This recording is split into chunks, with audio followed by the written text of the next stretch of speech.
Salatu wassalamu ala sayyidina Muhammad sayyidil mursalin wa ala alihi wa sahbihi ajma'in, amma ba'd. Pertemuan pertama ini akan kita gunakan untuk tanya jawab bebas terlebih dulu seputar ilmu mantik. Sebagai pembukaan, saya akan mempersilahkan kawan-kawan untuk bertanya terlebih dulu untuk membahas pertemuan kali ini. Kira-kira apa pertanyaan terbesar seputar mantik yang belum kawan-kawan ketahui, yang ingin diketahui atau ingin tahu jawabannya dari saya padahal sudah dapat jawabannya di luar misalnya. Silakan. Ada pertanyaan atau enggak ada sama sekali? Ya.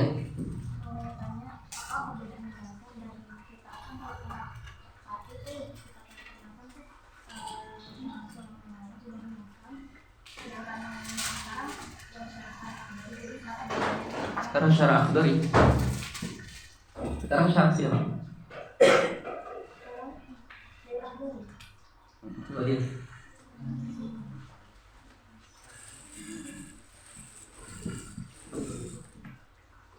Akhdarinya Sulam. Syarahnya yang di bawahnya Ta'lif, Fakir. Sama. Pertanyaannya adalah apa perbedaan antara yang sekarang sekaligus nanti akan saya jelaskan perbedaan antara marhalah mubtadi, mutawassith dan mubtadi. Oke, memulai dengan pertanyaan tersebut, para ulama membuatkan metode, membuatkan jalan bagi para pelajar, bagi para penerus untuk cepat dalam menyusul level beliau-beliau. Pada akhirnya kita ketika mau menjadi seperti beliau-beliau, mau mulai dari kitab apapun terserah. Akan tetapi kalau kita salah jalan, maka kita tertuntut dan dipaksa untuk mundur. Kita masuk langsung ke Syamsiyah misalnya, maka kita mengandalkan kerajinan kita, keuletan kita misalnya, tapi masuknya langsung ke Syamsiyah, maka 1 bulan mungkin merasa masih pede, insya Allah saya bisa, insya Allah saya bisa, insya Allah saya bisa. 2 bulan mungkin agak nggak paham sih, tapi tabrak aja, semoga insya Allah bisa, semoga saya difoto.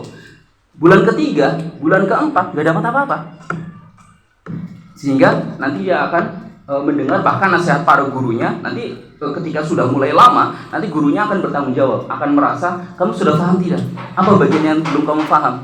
Kemudian ketika nanti ditanya kamu belum belajar sulam, kamu belajar tahdik misalnya, maka gurunya pasti akan mengatakan mundur, maka dengan sendirinya akan mundur.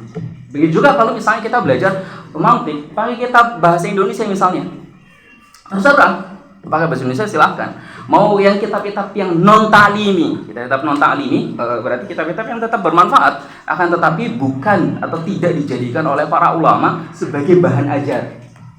Ya, maka yang semacam itu juga silahkan. Kalau mau baca kitab-kitab yang tinggi misalnya Asy-Syifa, Mantik Syifa Syekh Raisi Gusina misalnya, silahkan kalau mau baca. Nanti pada akhirnya apa?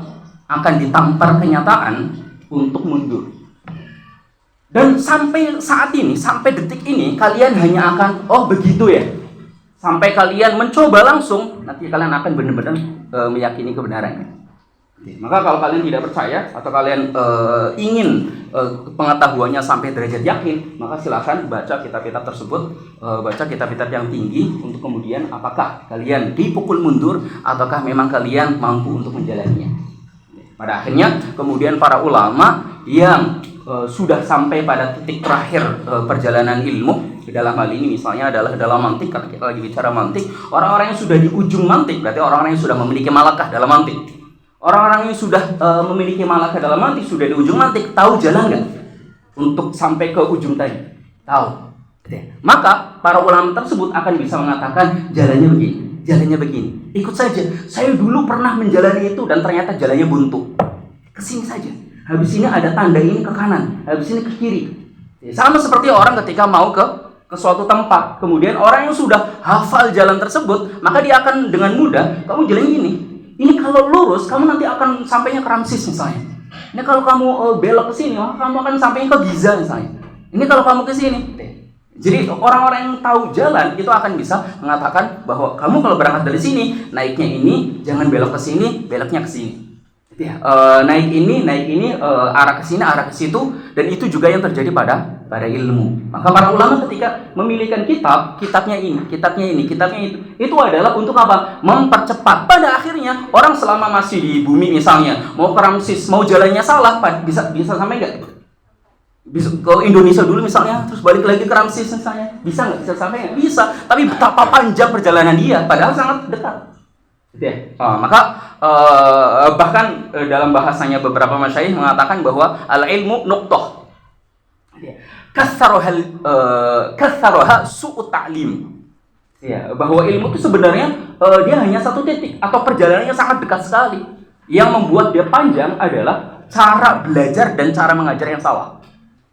Maka di sini kita mempelajari berusaha untuk sesuai metode para ulama, dan itu memang sesuai yang dinasihatkan oleh para guru-guru kita. Maka para ulama secara umum membagi para thalabah menjadi mubtadi, mutawasid, dan untuk tujuan apa? Mempercepat sampai kepada ujung yang sudah dicapai oleh para ulama yang sudah mendapatkan malakah.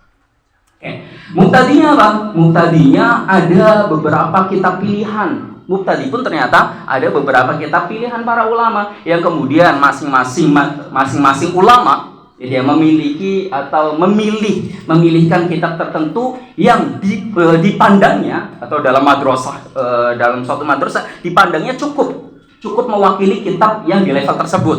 Misalnya adalah Sulam itu ada satu level lain, ada satu level yang sama dengan dia, sama-sama mubtadi tapi menggunakan kitab lain. Jadi ada kitab lain yang satu level dengan Sulam tapi jarang dipakai. Misalnya di Mesir lebih sering menggunakan Sulam. Di negara-negara Turki, Syam dan ke atas lebih sering menggunakan Isabuji misalnya. Nah, sama-sama kitab untuk mubtadi. Di pandangan para ulama sama-sama itu levelnya adalah mubtadi, levelnya adalah untuk memberikan pengenalan terhadap kaidah-kaidah paling pokok, paling dasar dari suatu ilmu. Maka ada juga kalau di bagian Maghrib ada mukhtasar mantik. Ada mukhtasar mantik karyanya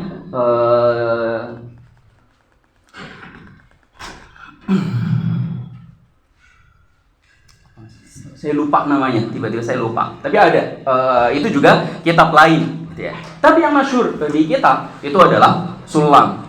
Di Mesir ini lagi-lagi Sulam dengan beberapa syarahnya. Kemudian syarah yang diajarkan pun sama, Jadi ada syarah-syarah yang memang dibuat untuk di majelis taklim, di tempat pengajaran, di majelis untuk menanamkan kaidah-kaidah terhadap para thalabah, dan ada kitab yang memang tujuannya adalah dikarang untuk mutalaahnya orang-orang yang sudah levelnya tinggi.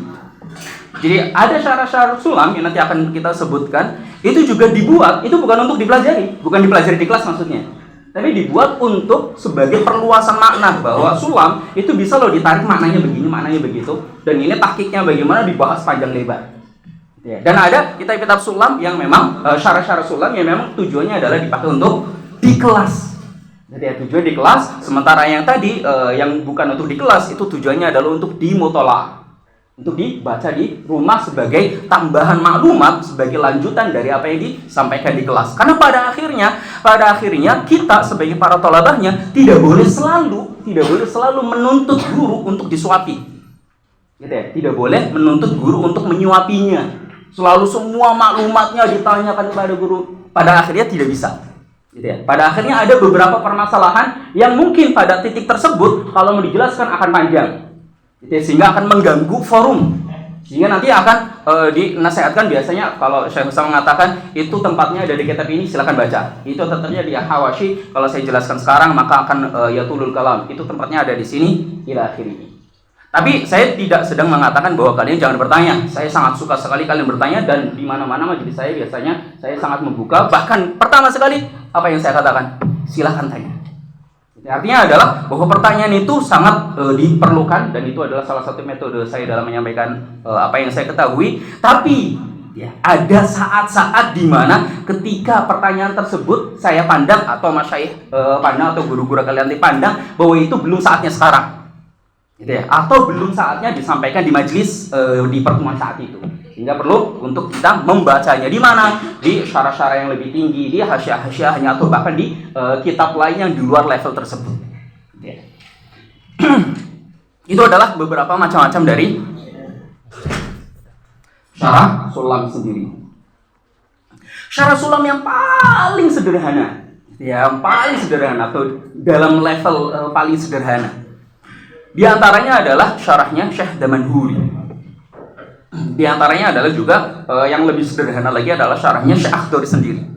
Oke, ini lil Akhdari, itu lamnya itu bukan ta'alluqnya, bukan ke syarah, ta'alluqnya ke sulam. Oke, bukan ke syarah, bukan syarahnya milik Akhdari, tapi sulamnya milik Akhdari. Syarahnya apa? Ta'liful Faqir ila akhirih, Abdurrahim Faraj Al-Gindi.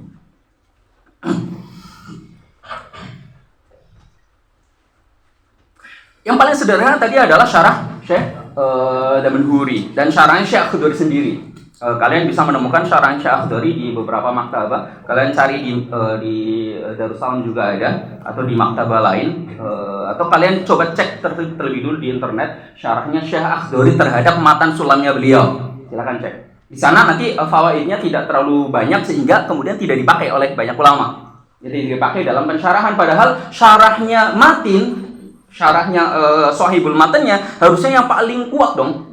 Ini dia. Akan tapi ternyata tidak dipakai. Yang lebih sering dipakai adalah syarah Syekh Damanhuri ya. Kita yang sering sekali mendengar Syekh Damanhuri karena memang ada satu alasan tertentu. Kenapa tidak syarahnya Syekh Akhdari sendiri? Karena terlalu sederhana. Dalam arti adalah penjelasan-penjelasan yang sebenarnya sudah cukup disampaikan di dalam sulam matannya.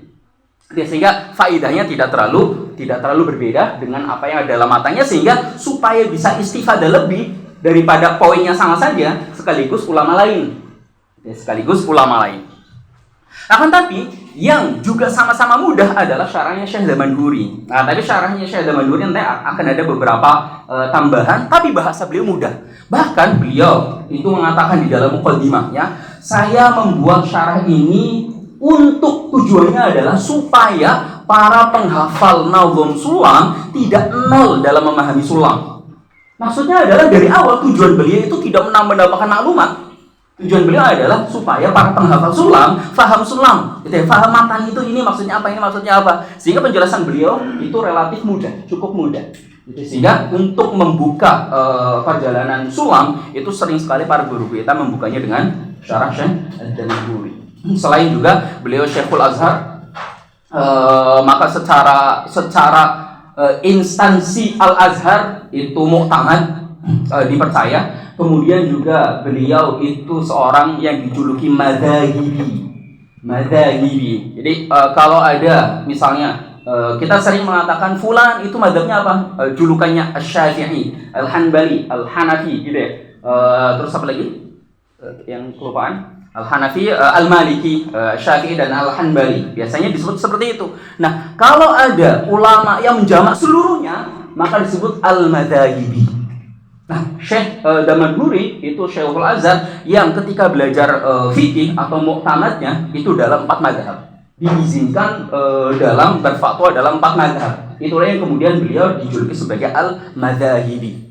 Dikarenakan beliau secara ujungnya sudah ujung banget, gitu ya. Kemudian beliau juga Syekhul Azhar, maka kitabnya dipakai di Al-Azhar atau di Mesir secara umum. Maka kita sering sekali mendengar syarah Syekh Damanhuri, syarah Syekh Damanhuri. Oke, kemudian ada syarah yang cukup ringan lagi atau cukup simple lagi, tapi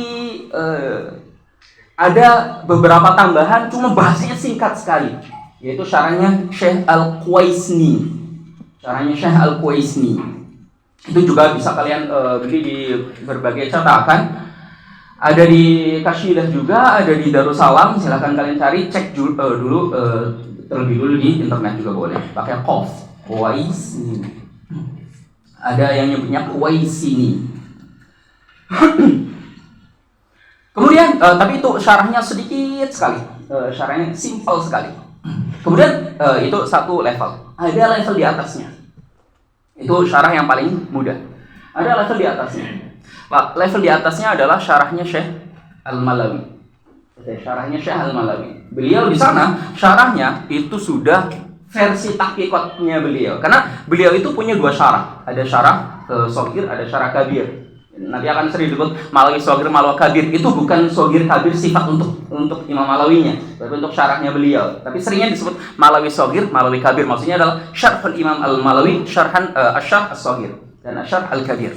Beliau ngarang pertama itu syarah kabirnya beliau.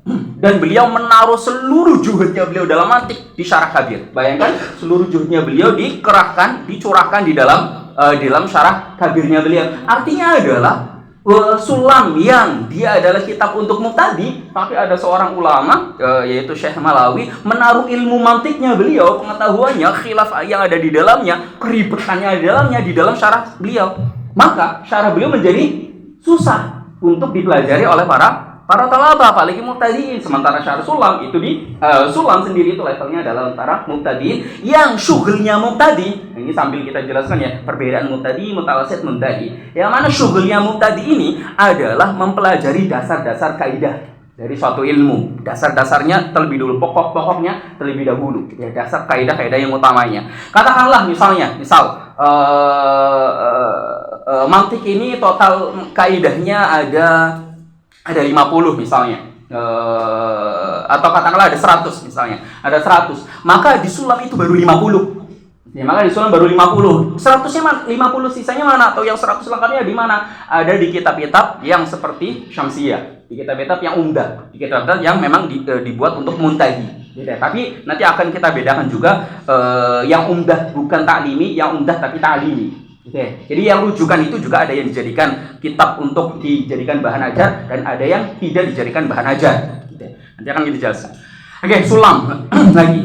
Sulam kemudian level berikutnya adalah yang susah. Di situ ada apa? Ada syarah kabir, syarahnya Imam Malawi. Tapi saya menyebutkan syarah kabir bukan memasukkan di level yang kedua tadi. Jadi saya mengatakan bahwa syarah Sulam itu punya 3 level. Jadi ya, tolabah itu memiliki 3 level: mubtadi, mutawasit, muntahi. Oke, mubtadinya ada beberapa kitab. Salah satunya Sulam. Syarahnya Sulam ada 3 level. Jadi ya, level yang pertama adalah yang tadi kita sebutkan. Level yang kedua bukan syarah kabirnya, tapi syarah shogirnya.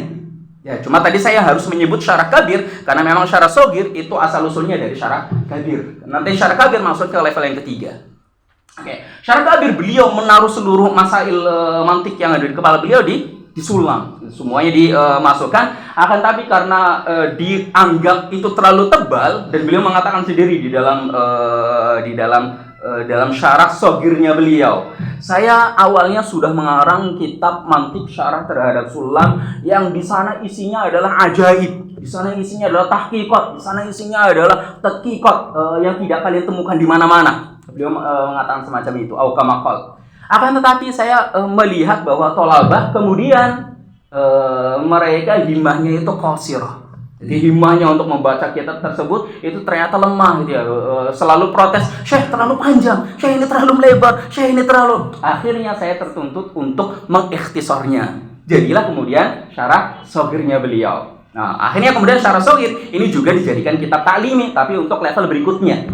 Ya, level berikutnya. Maka orang kalau pertama kali langsung baca syarah Malawi, apalagi yang kabirnya, yang shogirnya saja itu kurang pas. Gitu ya. Kalau baru pertama sekali, maka perlu dikasih gambaran terlebih dahulu tentang mantik itu bagaimana supaya nanti masuk dalam tahlil alfaznya Imam Malawi itu menjadi enak. Karena di sana di dalam syarah Malawi itu sudah selain menjelaskan kaidah sudah masuk dalam tahlil alfaz. Jadi sudah masuk dalam lafaz. Kalau lafaz maka maksudnya adalah khidmah kepada ulamanya, bukan kepada ilmunya itu sendiri. Kebanyakannya seperti itu. Oke. Maka di sini tadi syarah level kedua adalah syarah Syekh Malawi yang shogir. Tapi ada di level itu juga tapi lebih rendah, gitu ya. Lebih rendah. Di level itu juga tapi lebih rendah, yaitu syarahnya Syekh Abdurrahim Faraj Al-Gindi. Itu yang kita pelajari. Karena saya anggap kalian bukan ilmu tadi banget dalam belajar mantik, maka saya posisikan kalian sudah siap untuk mendengar penjelasan sulam. Sedikit ada tambahan dari yang ada termaktub di dalam sulam. Sedikit tambahan dari yang termaktub di dalam sulam. Makanya di sini beliau ketika mengatakan bahwa syarhun yughni 'anil mudzakirat al-maktubah fil mantiq, atau ini wallahu alam, ini tulisannya siapa, memang ada benarnya atau katakanlah benar untuk levelnya sulam. Karena beliau di sini itu memasukkan poin-poin dari tahdzib. Poin-poin dari tahdzib yang mana nanti akan kita jelaskan bahwa tahdzib itu adalah level mutawasit atau sebagaimana yang kalian sudah ketahui. Oke, lagi bahwa ini adalah level yang kedua, tapi yang lebih di bawah dari levelnya Imam Malawi. Kemudian level yang ketiga, level ketiga itu adalah kitab-kitab syarah sulam, atau level kedua masih itu diantaranya adalah syarahnya Syekh Bajuri, Imam Bajuri, atau beliau biasanya kitabnya disebut dengan Hasyiah Imam Bajuri, tapi hasyiahnya berupa syarah. Karena perbedaan antara hasyiah dengan syarah, ya ini juga penting, perbedaan syarah dengan hasyiah adalah kalau syarah itu tidak boleh lari-lari, dan syarah itu dituntut untuk menjelaskan setiap lafaz dari matan. Ya, syarah itu dituntut, syarihnya dituntut untuk menjelaskan setiap lafaz dari matannya yang sekiranya butuh dijelaskan. Ya. Sementara kalau hasyiah, terserah muhasyinya boleh. Muhasyinya boleh dari awal sampai akhir, dari 100 halaman misalnya, yang ditaklik hanya 30 halamannya saja misalnya, boleh. Tidak boleh diiktirad amal hasyiah semacam itu. Tapi kalau syarah kok hanya menjelaskan beberapa lafaz saja atau tidak semuanya, maka kalau semacam itu maka syarahnya akan lemah. Syarahnya akan lemah. Karena tugasnya syarih adalah menjelaskan seluruh lafadznya matan. Kemudian dalam syarah tidak boleh keluar dari pembahasan ilmu yang dibahas. Kalau syarah syarah Syekh Abdurrahim Al-Gindi misalnya, atau syarah apapun menjelaskan sulam, tapi kok di sana ada banyak penjelasan di luar mantik, penjelasan nahwunya, penjelasan sorofnya, balaghahnya, akidahnya, tasawufnya, tafsirnya. Kalau itu ditaruh di dalam syarah, maka semakin banyak faidah-faidah yang di luar dari ilmu mantik, semakin lemah syarahnya. Semakin lemah. Tapi beda kasusnya dengan hasyiah. Kalau hasyiah bebas. Seorang muhasyi tidak bisa diiktirad ketika mendatangkan faidah tasawuf di dalam kitab mantik, faidah tafsir dalam kitab mantik, faidah sorof dalam kitab mantik, faidah nahu dan lain-lain dalam kitab mantik atau dalam kitab apapun. Ya, secara umum muhasyi itu ketika mau menjelaskan yang ada di dalam kitab yang dihasyiai, itu ada 2 poin dasar tadi apa? Tidak harus semuanya dihasyiai, tidak harus semuanya dikomentari, tidak harus semuanya dijelaskan, tidak harus semuanya ditaklik oleh seorang muhasyi. Kemudian seorang muhasyi lebih bebas mau menjelaskan dari sisi manapun. Tapi seorang syarih harus menjelaskan dari awal sampai akhirnya. Kemudian beliau juga atau seorang syarih juga harus tidak boleh keluar dari ilmu yang sedang disyarah. Jadi paham ya? Oke, maka di sini kita nanti akan tidak menemukan penjelasan-penjelasan yang keluar dari mantik. Kalau kalian misalnya yang usuluddin belajar tahdzib. Di tahdzib itu di syarahnya itu murni memang penjelasannya adalah penjelasan tentang seputar kaidah-kaidah mantik. Tapi nanti ketika masuk ke dalam hasyiahnya, maka hasyiah nanti akan menjelaskan tentang sisi akidahnya misalnya, atau sisi makulatnya misalnya, atau sisi yang lainnya, terserah muhasyi. Tidak boleh dikritik. Ini kenapa hasyiah terlalu panjang lebar? Ini kenapa membahas di luar dari pembahasan inti? Itu hasyiah, Kalau kita menemukannya dalam syarah, maka berarti kita layak, untuk memprotesnya, katakanlah semacam itu. Itu kalau banyak. Tapi kalau sedikit dan dibutuhkan, maka tidak ada masalah. Kalau dalam syarah kok ada menjelaskan misalnya faidah nahwiyah, tapi sesekali saja, maka silahkan. Kalau sesekali saja karena memang makomnya menuntut untuk disebutkan itu, maka silahkan. Tapi kalau memperbanyak lagi dalam syarah, ada faidah mantik, ada faidah dalam mantik ada faidah nahwu, ada faidah sorof, ada faidah tasawuf, ada faidah lain, maka itu akan kurang baik. Begitu juga syarah lisan. Kalau saya ketika menjelaskan sulam lagi-lagi larinya ke nahwu, ke sorof, ke balaghah, ke tafsir, ke tasawuf, ke fikih, ke ila akhirih, maka di situ syarah saya semakin lemah. Itu ya, bisa dipahami ya. Saya menjelaskan faidah nggak? Faidah. Tapi makomnya adalah menjelaskan kaidah-kaidah mantik. Maka tugasnya adalah fokus terlebih dulu pada ilmu tersebut. Kalau sudah selesai, maka silahkan. Itu ya, makom hasyiyah itu bukan makom ta'limi. Makom hasyiyah itu makom mutola'ah. Mau dimutola'ah bersama silahkan, mau dibaca sendiri juga silahkan. Maka kalau mau baca hasyiyah bersama-sama, silahkan. Mau dibaca hasyiyah di dalam majelis semacam ini, silahkan. Tapi syaratnya adalah sudah selesai ilmu tersebut dari awal sampai akhirnya. Gitu ya, sesuai dengan makomnya, sesuai dengan levelnya. Kalau mubtadi berarti hasyiyah dalam level mubtadi tersebut. Silahkan, misalnya kita nanti akan membaca hasyiyah, misal doang ya. Misalnya kita nanti akan membaca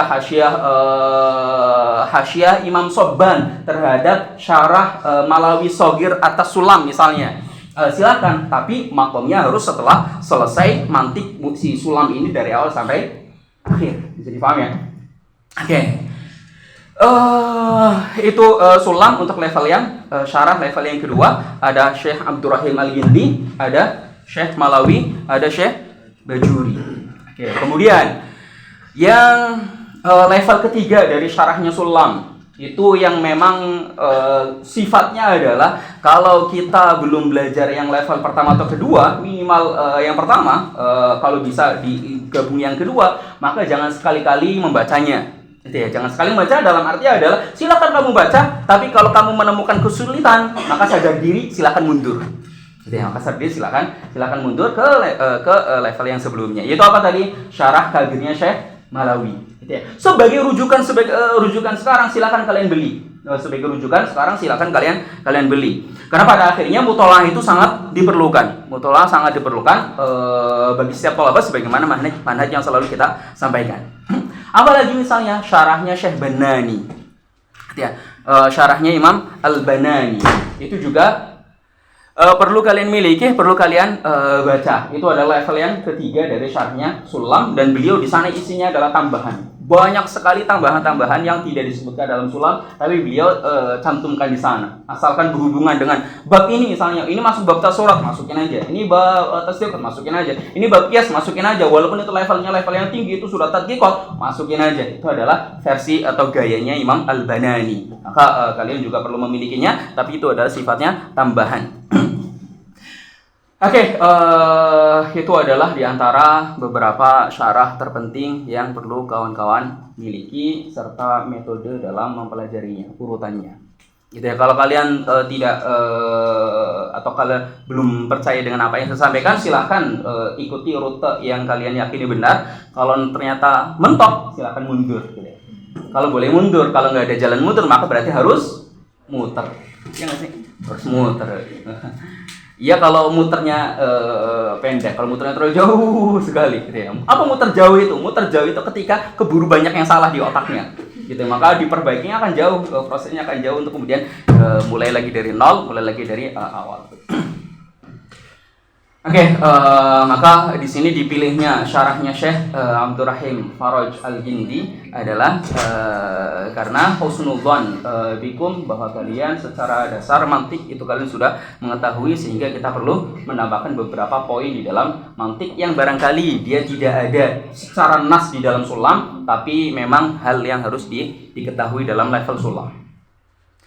Oke, itu adalah level untuk mubtadi yang Sulam. Kemudian yang kedua apa? Yang kedua adalah level mutawasitnya. Itu nanti prosesnya agak panjang, yang muntahi juga panjang, maka kita jelaskan singkat. Singkatnya adalah bahwa dalam level mutawasit dalam mantik, para ulama memilihkan kitab tahdzibnya Imam Sa'duddin At-Taftazani. Tahdzibnya beliau itu aslinya itu gabungan sebuah kitab, namanya adalah Tahdzibul Mantiq wal Kalam fi Ilmil Mantiq wal Kalam, karyanya Imam Sa'duddin At-Taftazani. Jadi itu tuh biasa gini, akidah.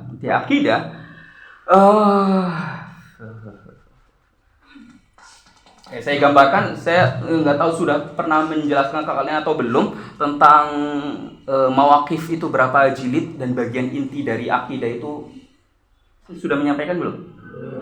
Oke. Singkatnya adalah akidah pun sama seperti itu, ada muntadi, ada mutasad, ada muntahinya. Singkatnya muntahi itu salah satu kitabnya adalah mawaqif. Ya, mawaqif. Mawaqif itu yang biasa dicetak di Al-Azhar itu 4 jilid, ada sudah sama syarahnya Said Syarif Zurjani sama 2 hasyiahnya, hasyiah Selkuti sama hasyiah Chelbi. Oke, itu singkatnya adalah 4 jilid. 4 jilid itu gambarannya seperti ini.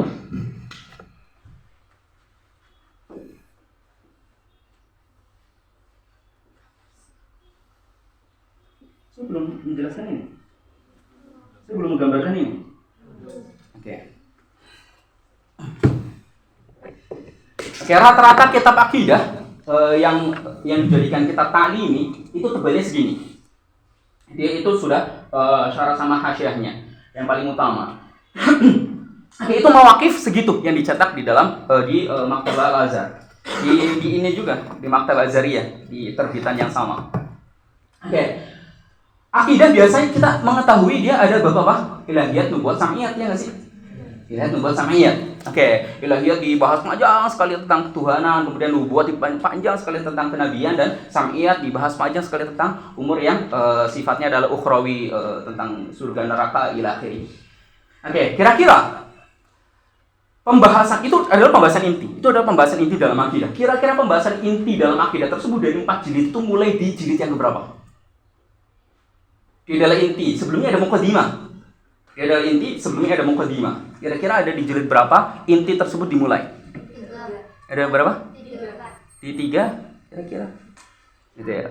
Yang menjawab 4 itu artinya sudah pernah mendengar penjelasan apa? Karena tidak mungkin orang intinya kok ada di jilid 4 gitu ya. Secara sederhana, dia ada di mana? Di jilid pertama.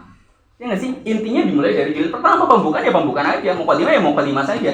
Gitu ya. Akan tapi ternyata nyatanya adalah dia inti dari akidah dari 4 jilid, intinya ada di jilid yang keempat. 3 jilid sebelumnya itu muqaddimah. Belum selesai. Jilid keempat setengah terakhir. Jilid keempat setengah terakhir. Silakan kalian beli. Kalau kalian nggak beli pun silakan datang aja ke Maktabah Azhariyah. Terus kalian cek lihat langsung. Ada di setengah terakhir jilid keempat. Itu baru masuk ke inti akidah. Selebihnya apa? Muqaddimah. Di sana nanti akan dijelaskan mantik, di sana nanti akan dijelaskan tentang umur amah, nanti akan kalian ketahui apa itu, silakan tentang makulah, tentang jawahir, akhrot, panjang sekali. Poinnya adalah ingin mengatakan bahwa kitab-kitab akidah semacam itu di jilid pertamanya itu diisi dengan mantik. Karena memang kitab mantik ini atau pembahasan ilmu mantik ini sangat penting sekali, apalagi di dalam kitab-kitab akidah, lagi dalam pembelajaran ilmu akidah. Makanya para ulama menaruh kaidah-kaidah mantik di dalam kitab-kitab akidah. Jadi biasanya di jilid pertama. Itu jilid pertama yang tebal itu adalah isinya mantik atau kurang dari itu sedikit. Oke, begitu juga kitab-kitab akidah ini yang level muntahi, yang level mutawasid. Gitu ya, level mutawasid ada namanya Tahdzibul Kalam. Tahdzibul Kalam Imam Sa'aduddin Taftazani. Di awalnya ada mantik, sama. Di awalnya ada mantik. Mantik itu yang kemudian diambil oleh para syurrah, para ulama setelahnya, dijadikan bahan ajar khusus mantik. Jadi dilepaskan dari kitab aslinya yaitu Tahdzibul Mantiq wal Kalam. Ya, dilepaskan bagian mantiknya saja, kemudian disyarahi oleh para syurrah.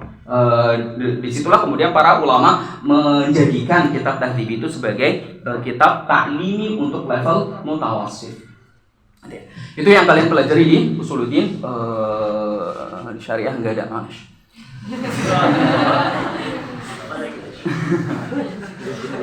Oke. Kemudian tenang saja, yang Usuluddin nggak khatam juga kok.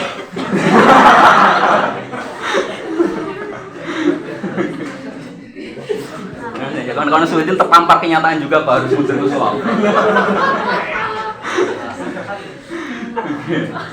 Itu tahdzib. Kemudian tahdzib ini kemudian disyarah juga oleh banyak ulama, dan ada 2 syarah terbaik yang kemudian dijadikan 2 madrasah berbeda. Sama seperti syarahnya, kemudian syarahnya dipilih syarah apa yang dalam ta'lim. Di sini syarah ta'lim yang masyhur di dunia Islam itu ada 2 untuk tahdzib. Itu syarahnya Imam Khabisi yang dijadikan muqarrar di Al-Azhar, dan syarahnya Abdullah Al-Yazdi. Abdullah Yazdi dipakainya Mawara'an Nahr. Dipakai di daerah Turki, Syam, dan Mawara'an Nahr, ke atasnya Tantan, negara Tantan. Itu seringnya menggunakan Abdullah Al-Yazdi. Itu juga syarah yang masyhur yang nanti akan kalian ketahui dan perlu kalian beli dan perlu jadikan rujukan. Nanti hawasyinya ada hawashi al-Laknawi dan hawashi yang lain-lainnya. Oke, itu adalah level mutawasit. Kemudian ada level muntahi, yaitu syarah yaitu Syamsiyah, karyanya Najmuddin Al-Katibi. Karyanya Imam Najmuddin Al-Katibi Al-Qazwini. Nah, beliau memiliki beberapa kitab mantik sebenarnya yang kemudian dipilihkan oleh para ulama sebagai kitab yang takliminya. Di antara kitab-kitab mantiknya beliau adalah adalah Syamsiyahnya beliau. Kemudian Syamsiyah ini memiliki syarah terbaik, syarah terbaik yang kemudian dipakai oleh para ulama dalam tadris atau dijadikan bahan ajar, yaitu syarahnya Qutbuddin Ar-Razi. Syarahnya Imam Qutbuddin Ar-Razi. Ini bukan Imam Fakhruddin Ar-Razi yang kita kenal, yang punya tafsir Al-Kabir, punya Al-Mahsul, punya banyak karya yang kita kenal, bukan. Tapi Qutbuddin Ar-Razi. Beberapa tahun setelahnya wafatnya, setelah Imam Razi yang kita kenal. Itu adalah Qutbuddin Razi. Kemudian hasyiah terbaiknya juga kemudian masyhur di kalangan para ulama yang kemudian dijadikan rujukan adalah hasyiah Sayyid Syarif Al-Jurjani. Hasyiah Sayyid Syarif Al-Jurjani. Kalau kalian mendengar nama tersebut, kitab apapun beli saja. Sayyid Syarif Al-Jurjani sama Sa'duddin At-Taftazani. Kalau nemu bawa uang, nemu kitab apa ini? Sayyid Syarif Al-Jurjani, Sa'duddin At-Taftazani, beli saja. Karena proses pembelajarannya nanti akan dekat, sangat dibutuhkan dalam waktu dekat. Dalam ilmu apa saja. Itu adalah singkat dari perjalanan yang nanti akan kita lalui, dan itu tiga-tiganya itu adalah proses taklimi. Proses taklim itu adalah proses di kelas. Setelah itu kita harus menjalani proses mutolaah yang panjang. Setelah itu bukan berarti kemudian baru dimulai ya. Mulai mutolaah itu setelah sekarang. Setelah di majelis kelas-kelas semacam ini, kemudian kalian juga harus menjalani proses mutolaah dikit-dikit, gitu ya. Dari hasyiah yang kecil-kecil, dari syarah yang berhubungan dekat, silakan kalian baca, silakan kalian beli supaya kalian lebih memahami ilmu tersebut dengan cepat. Pada akhirnya kemudian mutolaah itu sangat panjang sekali. Nah, taklim ini fungsinya apa? Ini namanya proses tahsil. Melalui proses mubtadi, mutawasit, muntahi. Kalau ini sudah selesai, para ulama mengatakan kalau mubtadi, mutawasit, muntahi sudah selesai, maka setiap thalib diizinkan untuk membaca kitab apapun dalam fan tersebut. Terserah dalam bahasa apapun, asalkan tahu bahasanya.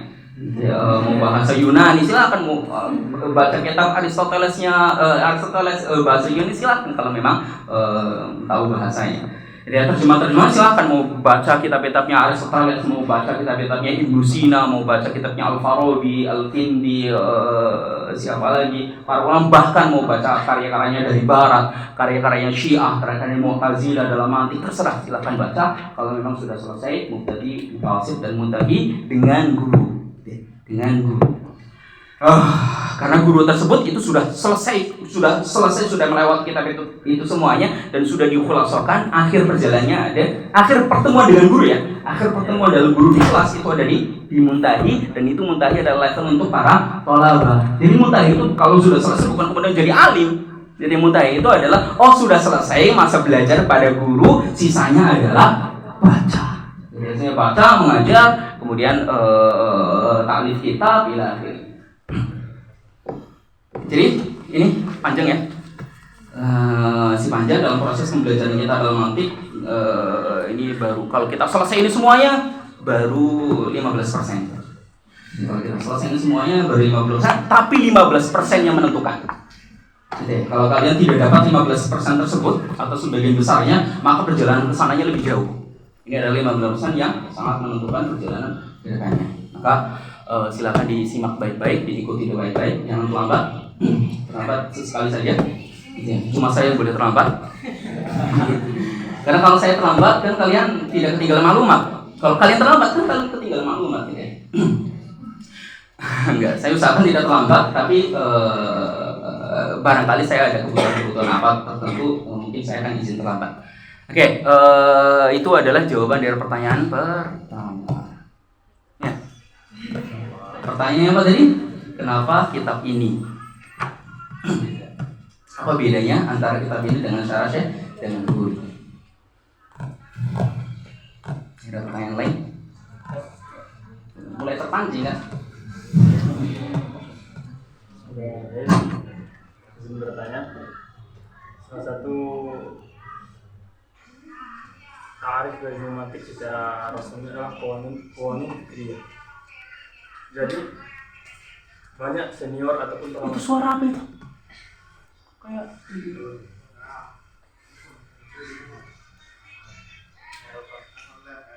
oh, ya udah lagi telepon biar dia. Karena lagi YouTuber. Kalau lagi telepon biarin. Bisa lanjut, maaf. Kok ini Fikri ya? Terus. banyak masyayikh ataupun senior yang mengatakan bahwasanya untuk merasakan kelezatan membaca kitab atau menikmati pikiran lawan bicara kita harus menggunakan keiraman. Jadi saya minta bagaimana caranya dan contoh yang telah Ustaz dapatkan tentang menikmati kitab secara mantiki. Kita benar-benar merasakan kenikmatan dalam membaca secara mantikinya. Caranya bagaimana dan Ustaz dapatkan kitab mana? Satu lagi itu kan pembacaan. Satu lagi ketika mengolah seseorang ketika berbicara, kita bisa mengetahui dia bicara ini, kita tahu pikiran dia sebaliknya apa, ini. Itu secara mantiki. Jadi kita bisa menyusunnya dengan baik, cara mendapatkan menikmati kitab secara mantiki dan contoh yang telah Ustaz dapatkan dan cara menikmati pemikiran seseorang secara mantiki dan cara mendapatkan dan contoh yang telah Pertanyaan itu jawabannya adalah pertemuan sekarang sampai pertemuan terakhir. Nanti setiap masailnya nanti akan kita contohkan dalam praktiknya bagaimana. Insya Allah dia dalam proses. Karena itu pertanyaannya adalah jawaban seluruh perjalanan kita. Dan singkat dari contoh tersebut, ya, dari praktik tersebut. Ini contoh singkatnya ya.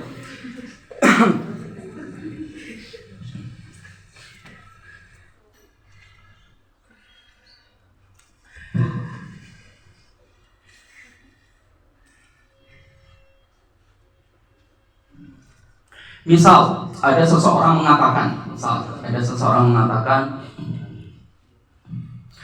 semua orang salafi berjenggot.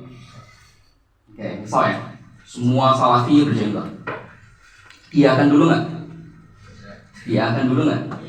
Iya, anggap benar ya. Oke, semua salafi berjenggot. Kemudian ya, oke, siapa saja misalnya. Mau sebut takutnya masuk ke rekaman kan.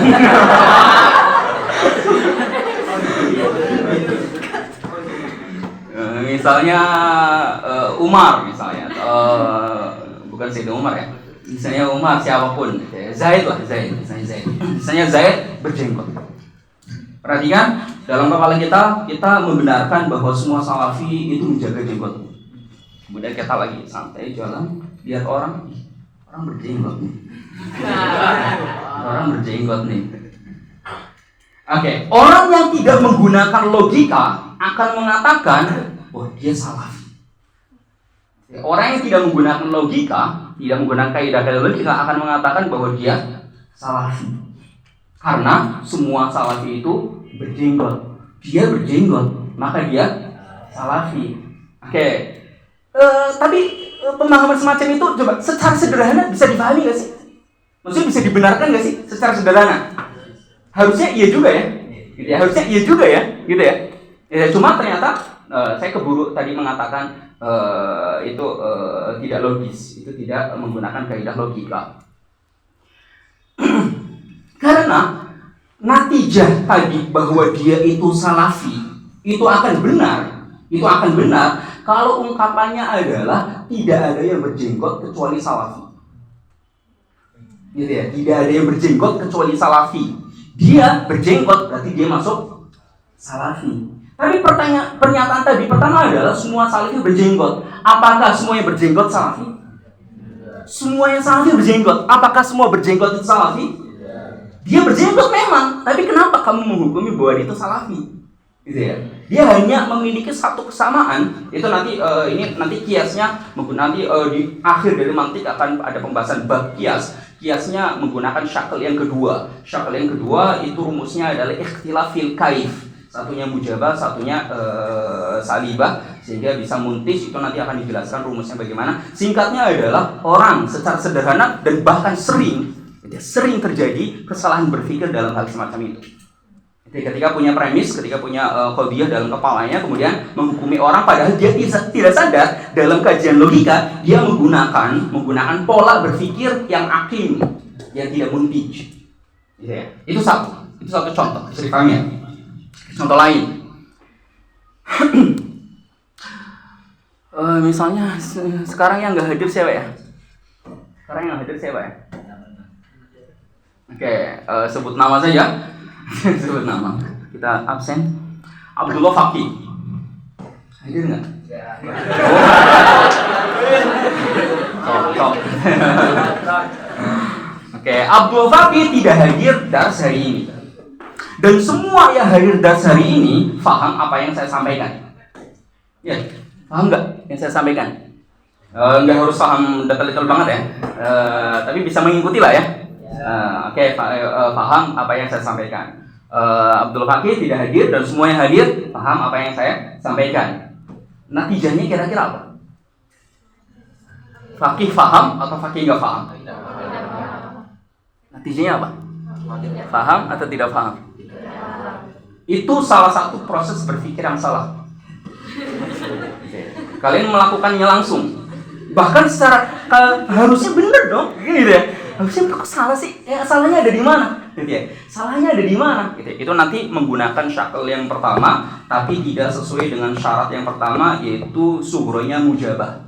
Sughronya mujabah. Kenapa? Gitu ya. Karena bisa jadi faqih itu tidak hadir dikarenakan dia sudah paham lebih daripada kalian. Gitu ya. Bukan ya, katakanlah husnudzon gitu ya. Tapi ada kemungkinan itu. Selama ada kemungkinan itu, maka tidak bisa diputuskan bahwa faqih nggak paham karena dia nggak hadir. Bisa jadi dia nggak hadir karena dia sudah paham. Dia sudah mendengarkan video saya misalnya 5 tahun yang lalu, sudah mengikuti saya dari lama misalnya, dari Indonesia misalnya, gitu ya. Misal saja. Artinya adalah tidak semua orang yang tidak hadir kemudian dihukumi kebalikan dari yang hadir. Jadi nanti akan ada rumusnya sendiri. Faqih tidak hadir, semua yang hadir paham. Faqih apa? Belum tentu dihukumi paham atau tidak paham. Ini hukum paham juga belum tentu. Yang hukumi tidak paham juga belum tentu. Itu nanti namanya adalah dharb aqim. Dia adalah pola yang tidak bisa digunakan untuk berpikir, untuk menghasilkan natijah, untuk bernalar. Bisa dipahami ya? Itu contoh sehari-hari sekali. Contoh sehari-hari kalau kita tahu. Kamu lagi ngomong apa nih? Bentar. Mukadimah sughra kamu mana? Kamu pakai rumus yang mana? Kok bisa hasilnya semacam itu? Gitu ya. Itu dalam sehari-hari dan nanti akan bisa kita praktekkan juga yang semacam itu nanti di dalam kitab. Cuma kalau yang dalam kitab itu biasanya kesalahannya bukan dalam syarat intaj. Itu syarat intaj. Jadi kesalahannya biasanya ada dalam madahnya. Karena nanti mantik itu terbagi menjadi dua. Ada bagian surah, ada bagian formulanya, ada bagian rumus-rumusnya, ada bagian konten dari berpikirnya.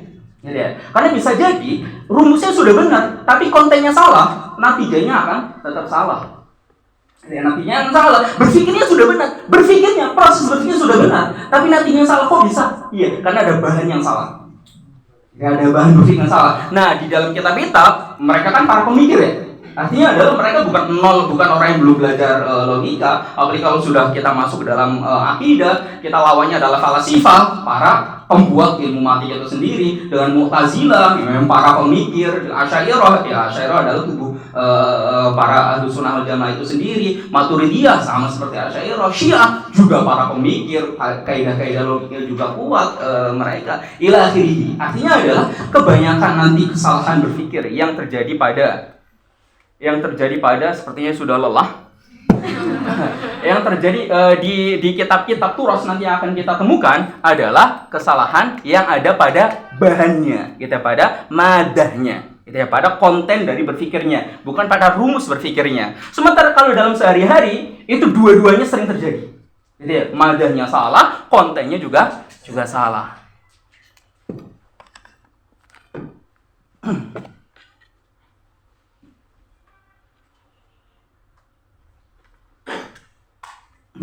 Emang targetnya keren.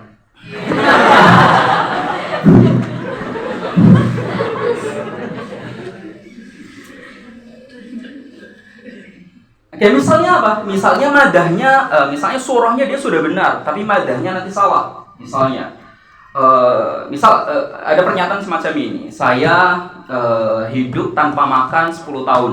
Misal, saya mampu hidup tanpa makan 10 tahun.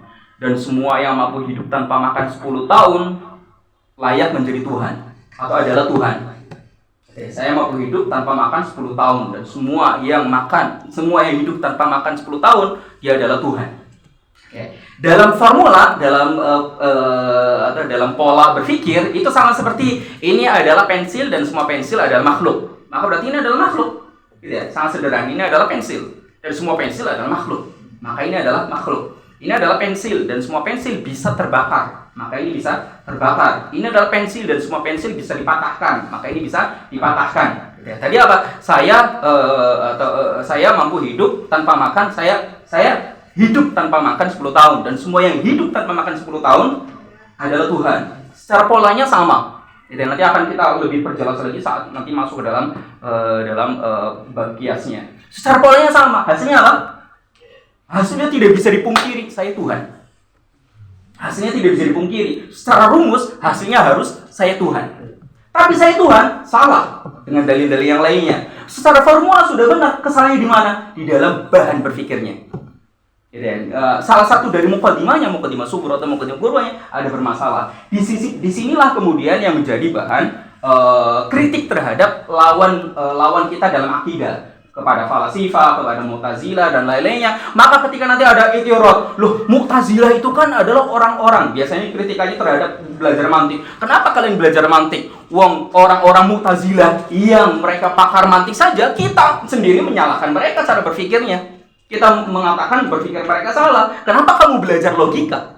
Gitu ya. Falasifah dikafirkan oleh Imam Ghazali dan oleh banyak ulama. Minimal salah, disalahkan dalam akidahnya. Mereka adalah pencetus atau pembuat kaidah-kaidah mantik. Jadi kenapa kita belajar mantik yang mana kaidah-kaidahnya hasilnya itu disalahkan oleh kita, bahkan kita kafirkan? Dan maka jawabannya adalah mereka Mu'tazilah, Syiah, falasifah dan lain-lainnya itu secara umum tidak salah dalam rumus. Jadi ya, kita menyalahkannya dalam muqaddimahnya. Di dalam kebenaran konten yang kemudian dijadikan bahan untuk berpikir sama seperti tadi, gitu ya. Kalau kalian perhatikan mukadimah sughra, mukadimah kubranya tadi, mukadimah sughra adalah saya hidup tanpa makan 10 tahun dan semua yang hidup tanpa makan 10 tahun itu adalah Tuhan. Kalian boleh mengkritik salah satu mukadimahnya atau bahkan dua-duanya. Saya nggak setuju bahwa kamu itu hidup tanpa makan 10 tahun. Gitu ya. Sehingga natijanya disalahkan gara-gara apa? Gara-gara mukadimah pertamanya itu salah. Ya, atau dari awal juga, oke, kamu mampu hidup tanpa makan 10 tahun misalnya, karena kamu minum, karena kamu riyadhah, karena kamu ila akhirih pakai menemukan cara tertentu misalnya, sampai dia bisa bertahan hidup tanpa makan selama 10 tahun. Tapi saya tidak setuju bahwa semua orang yang mampu hidup tanpa makan 10 tahun adalah Tuhan. Ini bermasalah nih mukadimah yang keduanya. Lagi-lagi adalah kalau nggak mukadimah sughra, maka mukadimah kubra yang disalahkan untuk menyalahkan si natijah. Jadi dipahami ya, itu juga salah satu metode atau praktik dari cara berpikir yang nanti insya Allah akan kita tafsil penjelasannya kaidah-kaidahnya di pertemuan kita ke depannya. Oke, itu adalah pertanyaan kedua. Namanya siapa? Naldo. Nama lengkapnya Ronaldo. Apa? Asep Rinaldo. Asep Rinaldo. Sama. Nah. Lengkap Asep. Orang Sunda. Sama. Apa? Sumatera Barat. Oh, Sumatera Barat.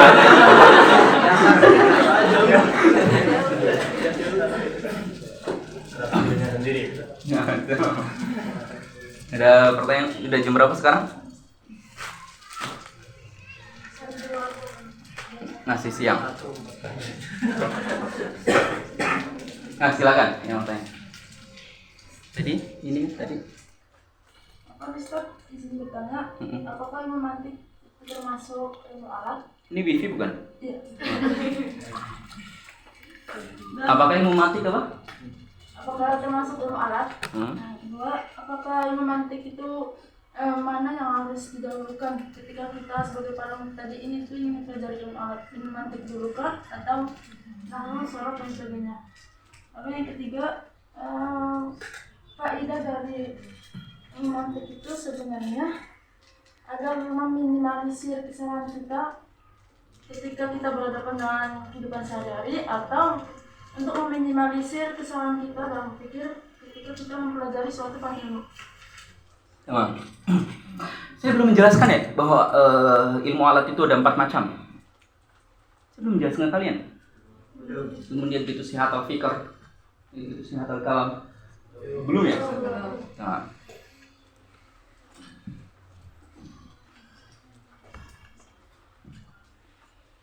Ilmu alat itu ada 4 kategori. Ilmu alat yang dibuat untuk mencapai malakah di dalam ilmu keislaman. Ilmu keislaman nanti intinya adalah fikih, akidah, dan tasawuf.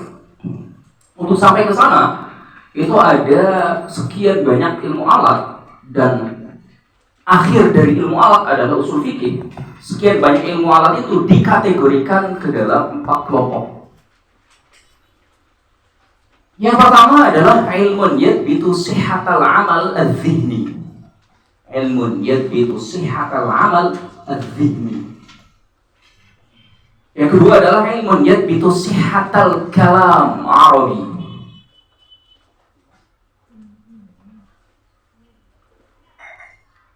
Yang ketiga adalah ilmu yadbitu sihhata naqlin nusus, dan yang keempat adalah ilmu yadbitu sihhata fahmin nusus. Yang keempat ilmu yadbitu sihhata fahmin nusus. Yang ke depan langsung nemu PDF yang saya jadi langsung ke tempat. Yang ini ya. Iya.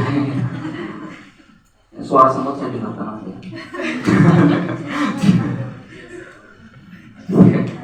Oke. Yang pertama adalah ilmu yadbitu sihhatal amal adz-dzihni. Proses pertama dalam pembelajaran itu adalah perbaiki proses yang ada dalam akal kita. Tapi perlu kalian perhatikan bahwa di sini adalah ketika orangnya sudah masuk dalam marhalah siap untuk memahami secara dalil. Jadi gini, kita ketika mau belajar sesuatu, boleh kita masuk ke dalam ranah dalil, boleh juga kita tidak perlu masuk ke dalam ranah dalil. Kalau kita tidak masuk dalam ranah dalil, maka sampai kapanpun kita belajar, maka masih kategorinya adalah orang awam. Sebanyak apapun pengetahuan kita, wawasan kita, kalau tidak mau masuk dalam area dalil, maka kita hanya katanya. Jadi kata guru saya, kata kitab ini, maka selama itu juga hanya hafiz, hanya haki, hanya penghikayat, hanya penghafal saja. Bukan disebut sebagai alim, karena alim adalah orang yang memiliki pemahaman yang rasikh. Oke. Dan pemahaman tersebut tidak mungkin kecuali dia pemahaman rasikh, tidak mungkin kecuali pasti ada dasarnya. Dasar itu kemudian kita sebut dengan dalil. Maka orang yang ingin memahami ilmu apapun, maka harus ingin memahami secara mendalam, ingin kokoh pemahaman di dalamnya, maka harus punya dalil dari yang kita ketahui. Oke, ilmu apapun itu sifatnya adalah nazari. Ilmu apapun sifatnya nazari. Singkatnya nazari adalah nanti akan dijelaskan dalam logika juga, akan dalam materi juga. Singkatnya nazari adalah butuh pada dalil. Dalil itu ada 3 macam. Ada qiyas, ada tamthil, ada istiqra'. Nanti akan kita jelaskan juga di dalam mantik. Qiyas itu bisa dipakai untuk menghasilkan yakin, sementara secara umumnya istiqra' sama tamthil, istiqra' itu adalah riset, tamthil itu adalah analogi, sementara qiyas yang tadi kita sebutkan dia adalah silogisme. Nah, 2 yang terakhir yaitu analogi dan riset itu bisa kita gunakan untuk menghasilkan kesimpulan, akan tapi secara umum sifatnya adalah ghonni. Secara umum sifatnya adalah ghonni, artinya adalah boleh kita menggunakannya untuk menghasilkan pemahaman, tapi pemahamannya jangan kamu posisikan seolah-olah itu adalah kebenaran yang nyata. Boleh meriset kemudian menghukumi apa, mentafsiri sesuatu, boleh menganalogikan itu berarti kamu begitu dong, tapi jangan ngotot. Ya, karena sekali yang ngotot kemudian salah, jahil murakkab. Ya, kamu merasa bahwa kamu sudah berdalil, tapi ternyata jahil murakkab gara-gara alat yang kamu gunakan itu bukan alat yang sifatnya adalah yakini. Nah, Dari 3 macam dalil itu nanti akan kita jelaskan. Yang paling kuat, yang paling bisa menghasilkan yakin adalah qiyas.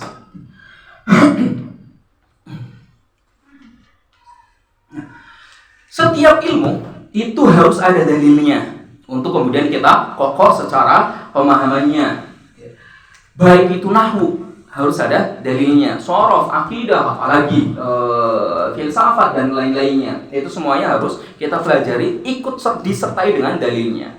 Sementara kemudian kaidah untuk kita berdalil dan mengetahui mana dalil yang benar dan bagaimana kita berdalil secara benar, itu dibahasnya ada di mana? Dibahasnya bukan di nahwu, dibahasnya bukan di shorof, bukan di ilmu-ilmu lain, dibahasnya ada di dalam ilmu mantik. Ilmu mantik tugasnya adalah membahas tentang bagaimana cara berdalil. Ya, cara berdalil dalam bahasa yang lebih sering adalah cara bernalar. Bernalar itu apa? Bernalar itu adalah menyusun premis satu, premis kedua untuk kemudian menyimpulkan sebuah kesimpulan. Jadi dalam bahasa kita adalah berdalil, berargumen, ya, untuk membuktikan suatu pernyataan. Oke.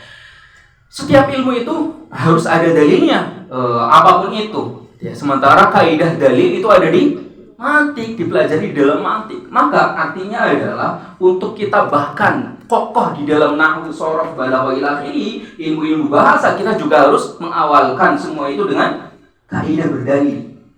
Jadi kaidah berdalil itu apa? Logika atau mantik.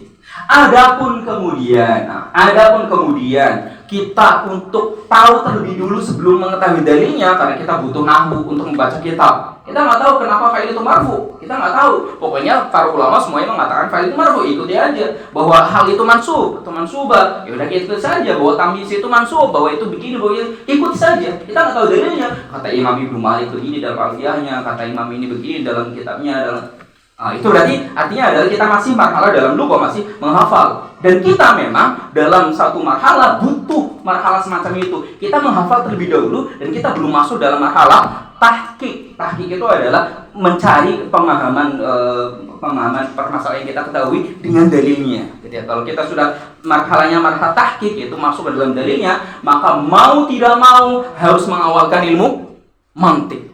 Jadi mau tidak mau harus mengawalkan ilmu mantik. Karena ilmu mantik, karena manusia pada dasarnya diciptakan dalam keadaan tidak tahu, bodoh. Ya, maka harus belajar. Walaupun nalurinya manusia itu sudah memiliki akal, ya, tinggal dilatih. Tinggal dilatih sama ketika misalnya kita punya tangan. Apakah semuanya punya tangan bisa menjadi chef? Atau apakah semuanya punya tangan itu adalah chef? Tidak, gitu ya. Harus dilatih untuk kemudian menjadi seorang chef. Artinya adalah tidak semua orang yang punya akal berarti dia mampu dalam berpikir atau menjadi pemikir, atau pikiran itu selalu benar. Itu selalu dihargai, selalu menjadi pemikiran yang kuat, tidak selalu. Maka harus dilatih juga. Gitu ya.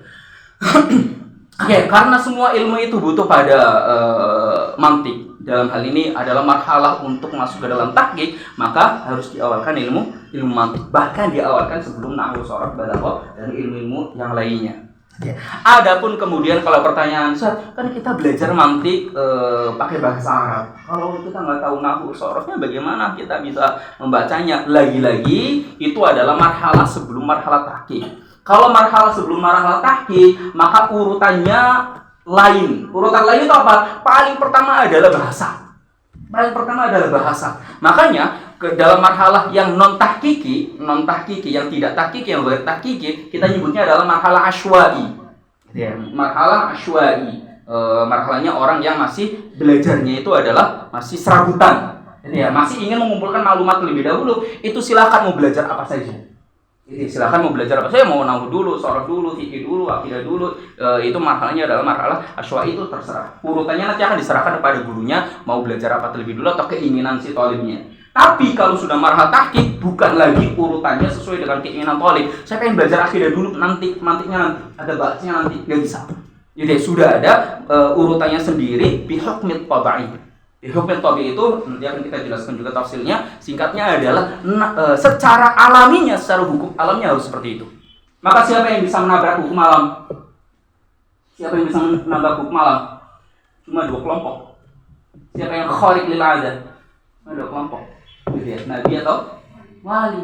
Maka kalau kita bukan wali, maka ya udahlah, ikut aja gitu ya, hukum alamnya gitu ya. Kita punya akal, kalau pengen benar berpikirnya ya diasah gitu ya. Jangan memaksakan diri untuk menabrak hukum alam selama kita bukan makomnya. Oke. Maka tadi kalau pertanyaannya adalah tadi apa? Pertanyaannya ilmu alat atau bukan? Maka jawabannya adalah ilmu alat, dan dia adalah ilmu alat yang bahkan paling pertama, yaitu ilmun yadbitu sihata al-amal az-zihni. Dan ini marhalahnya untuk siapa? Untuk marhalah tahqiqi. Jadi marhalah tahqiqiyah. Kalau tahqiqiyah menjadi sifat untuk marhalah. Kalau menjadi idhofah, tahqiq maksudnya orangnya, orang yang masuk ke tahqiq. Gitu ya. Oke, kemudian yang kedua apa tadi pertanyaannya? Karena nanti itu kalau dijelasin 2, 3, 4 nya jadi panjang ya. Ya, karena pertanyaan tadi apa? Ilmu alat atau bukan? Ilmu alat. Dan dia adalah ilmu alat yang justru paling pertama. Paling pertamanya dengan penjelasan bagaimana sudah kita jelaskan tadi. Ya. Jadi dia itu bisa kemudian pertanyaan berikutnya adalah nahu dulu, sorot dulu, balaghah dulu, atau mantik dulu atau gimana? Sudah saya jelaskan juga. Gitu ya. Untuk dasar itu nahu sorof terlebih dulu, karena bahasa itu dibutuhkan untuk membaca kitab yang berbahasa Arab. Tapi kalau sudah masuk marhalah benar-benar mencari dalilnya, maka mau tidak mau bahkan nahu sorof harus diakhirkan dibandingkan ilmu mantik. Mantik terlebih dulu. Dan secara umum luah itu nanti dasarnya adalah istiqra'. Secara umum dasarnya adalah istiqra'. Kalau bisa istiqra' tam maka akan yufidul yakin, tapi kalau tidak bisa sampai istiqra' tam maka akan yufidul al-dhann, dan itu minimal. Oke, ada pertanyaan lagi tadi? Faedah dari? Untuk meminimalisir. Dua-duanya. Faedahnya dua-duanya untuk kemudian dalam sehari-hari kita bisa berpikir dengan benar, bisa menilai pikiran orang, bisa menikmati pikiran orang, hasil proses karya pikiran orang. Dan yang kedua adalah dan itu sebenarnya masuk juga orang di sini adalah dalam kitab Turas. Untuk kemudian kita bisa menikmati Turas. Apakah juga bisa dipakai untuk dipakai sebagai alat untuk ilmu-ilmu di atasnya? Sangat iya. Bahkan nanti mantik akan disebut sebagai khadimul ulum. Khadimul ulum. Jadi dia memang, kenapa dia disebut khadimul ulum? Karena ulum, masail sifatnya nazariyah. Nazariyah butuh pada dalil. Maka orang yang mempelajari sesuatu yang butuh pada dalil harus tahu cara berdalil. Cara dalilnya gimana? Oke, sudah mulai bosan? Bosan sih enggak, capek ya. Maklumatnya sudah mulai mentok. Daya tangkapnya sudah mulai menurun. Ya. Kalian boleh santai-santai dulu, boleh ngopi juga boleh. Mau tanya pribadi juga boleh.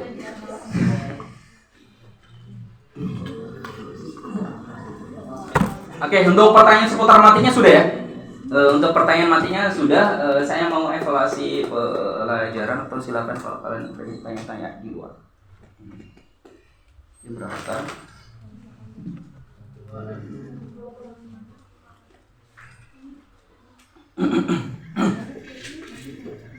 Insyaallah mulai pertemuan depan akan kita jelaskan di sini tadi. Sambil menunggu kawan-kawan yang belum membeli, silakan dibeli. Berapa harganya sekarang? 40.